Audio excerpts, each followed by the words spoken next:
एक बड़ा ही धनवान आदमी एक गांव में रहता था। जैसे कि ज़्यादातर पैसों वालों को होता है, इस धनवान सेठ को भी अपने पैसों का घमंड था। वह जिस गांव में रहता था वहां पर ज़्यादातर लोग किसान थे। इन सभी किसानों के पास जितनी ज़मीन थी उससे कई गुना ज़्यादा ज़मीन इस सेठ के पास थी। कई गरीब किसान तो इसके लिए इसके खेतों में काम करते थे। इसी गांव में मोहन नाम का एक बड़ा ही मेहनती और सच्चा किसान रहा करता था। मोहन का परिवार थोड़ा बड़ा था। उसके परिवार में उसके बूढ़ी माँ, बाप, पत्नी और 3 बच्चे थे जो अभी काफ़ी छोटे थे। मोहन के पास ज़्यादा ज़मीन नहीं थी, लेकिन जितने भी थी उसमें वह बड़ी मेहनत करता और अपने परिवार का पेट पालन लायक अनाज उगा लेता था। बाकी के किसान भी यह देखकर हैरान रह जाते थे कि कोई कैसे इतनी सी ज़मीन में इतना ज़्यादा फसल उगा सकता है।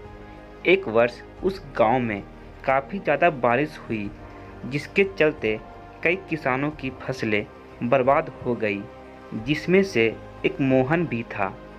अब मोहन धर्म संकट में पड़ गया, क्योंकि उसके परिवार में उसके अलावा कोई और कमाने वाला था नहीं और अपने परिवार को भूखा मरते हुए वो देख नहीं सकता था। वह जानता था कि इस गांव में अगर कोई उसकी मदद कर सकता है तो वह वही घमंडी सेठ है, जिसने गांव के कई अन्य गरीब किसानों को या तो कर्जा दिया है या तो अपने यहाँ काम पर रखा हुआ है।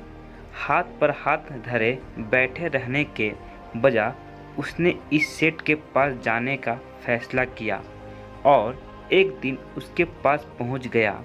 सेठ के पास पहुंचकर मोहन बोला, सेठ जी, आपकी बहुत मेहरबानी होगी अगर आप मुझे थोड़ा सा कर्जा दे दें, जिससे मैं अपने खेतों में फिर से कोई फसल उगा सकूं, या फिर आप मुझे यहाँ नौकरी दे दें ताकि मेरे परिवार को 2 वक्त का खाना मिल सके। घमंडी सेठ को उसकी इन बातों से कोई मतलब था नहीं, लेकिन गांव के सारे लोगों की तरह वह भी यह जानता था कि मोहन कितना मेहनती है और वह जिस भी खेत में काम करेगा वहाँ वह दुगना फसल उगा सकता है। सेठ ने सोचा, अगर मैं इसे पैसा उधार देता हूँ तो शायद यह इस स्थिति में नहीं है कि मुझे वापस कर सके, लेकिन अगर मैं इसे अपने खेतों में काम करवाता हूँ तो मुझे ज़रूर दुगना फ़ायदा होगा। सेठ मोहन से बोला, देख भाई, पैसा तो मैं तुझे दूंगा नहीं और मेरे पास अभी खेतों में काम करने के लिए कई किसान पहले से मौजूद हैं, लेकिन तुझ पर तरस खाकर मैं तुझे अपने खेतों में नौकरी देता हूँ, पर मैं तुझे इसके लिए ज़्यादा पैसा नहीं दूंगा।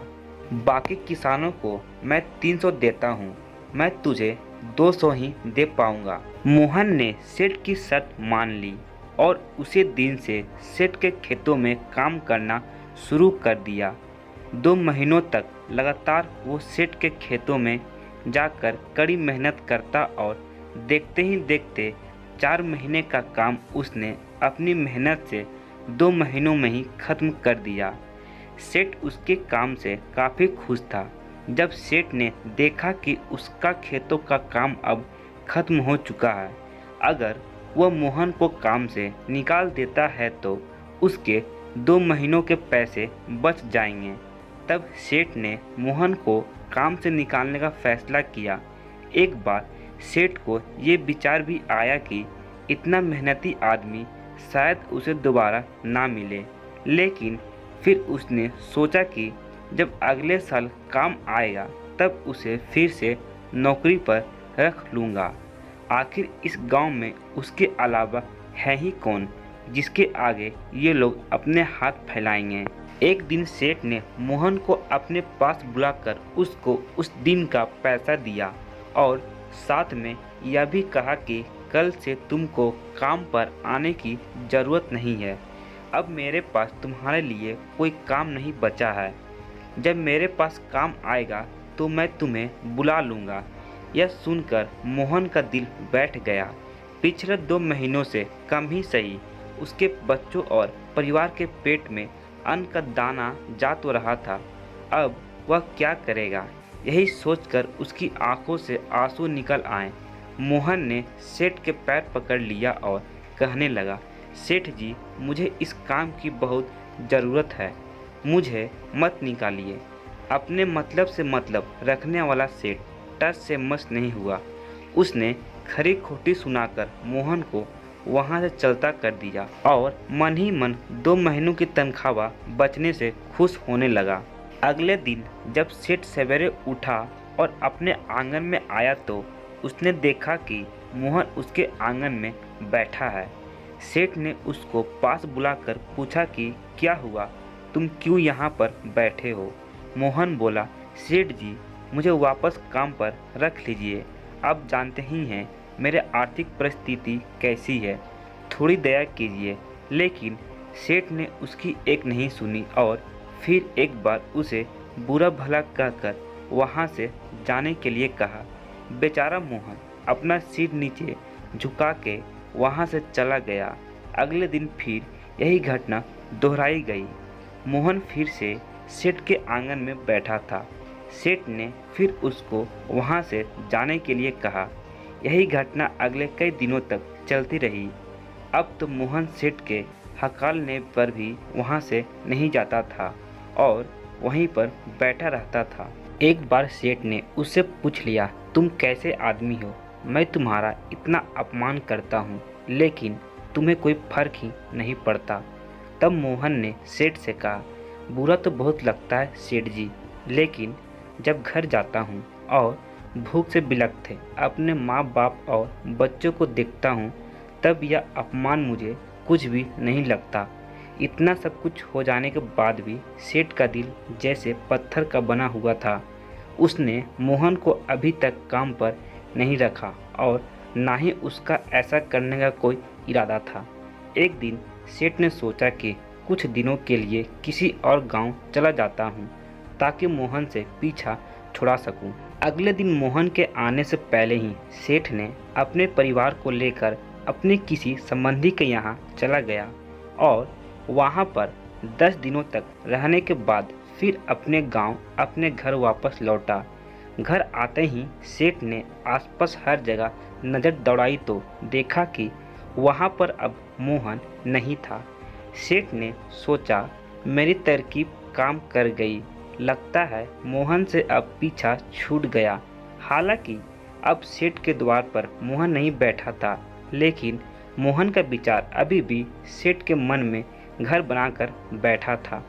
सेठ सोच रहा था कि मोहन इतनी जल्दी हार मानने वाला आदमी तो नहीं दिखता है, उसके साथ क्या हुआ होगा? क्या उसे कहीं कोई और काम मिल गया होगा या फिर और कुछ? इन विचारों ने सेठ को बेचैन कर दिया और आखिरकार सेठ को मोहन की खबर लेने के लिए गांव में जाना पड़ा।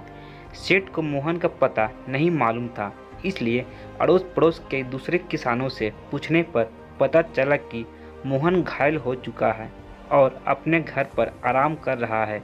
सेठ ने जब उसके घायल होने का कारण लोगों से पूछा तो सेठ को पता चला कि जब सेठ अपना घर छोड़कर किसी और गांव में गया था तब बंद घर देखकर कुछ चोर उसके यहाँ चोरी करने आए थे, जिनको रोकने की कोशिश करते हुए हाथापाई में मोहन चोटिल हो गया था। यह सब जानने के बाद सेठ का पत्थर का दिल भी अब मोम की तरह पिघल गया। सेठ को अपने किए पर पछतावा होने लगा। सेठ ने अपने आप को याद दिलाया कि कैसे उसने एक शरीफ और सच्चे आदमी को ज़्यादा काम करवा कर भी उसको पूरा पैसा नहीं दिया और जिसको गले से लगाना चाहिए था उसे ठुकरा कर मार कर भगाता रहा। सेठ मोहन का घर का पता पूछकर उसके घर पहुंचा तो देखा कि मोहन के घर की हालत बहुत ख़राब है। उसका परिवार भूख से बेहाल है और वह खुद अपने हाथ पैर पर चोट के साथ एक खटिया पर पड़ा हुआ है। यह हालत देखकर सेठ की आंखों से आंसू निकल आए। सेठ ने मोहन के पास जाकर उससे सच्चे दिल से माफ़ी मांगी, उसको उसकी मेहनत के पैसे दिए, उसका इलाज करवाया और उसको हमेशा के लिए अपने पास काम पर रख लिया। दोस्तों, इस खूबसूरत कहानी से हमें कई पाठ सीखने के लिए मिलते हैं। पहला पाठ, अगर भगवान ने हमें दूसरों से बेहतर ज़िंदगी दी है तो हमें उसका फ़ायदा नहीं उठाना चाहिए और हो सके तो ज़रूरतमंदों की ज़िंदगी में भी सुधार करने की कोशिश करनी चाहिए। दूसरा पाठ, कठिन से कठिन समय में ईमानदारी और सच्चाई का साथ कभी नहीं छोड़ना चाहिए। हाँ, यह मार्ग बड़ा कठिन है, लेकिन इसकी मंजिल तक आदमी जरूर पहुंचता है और उसका फल भी अच्छा ही मिलता है। तीसरा पाठ, जब तक हम अपने बारे में सोचना बंद नहीं करते तब तक हम दूसरे के बारे में सोच नहीं सकते और उसका दर्द नहीं समझ सकते।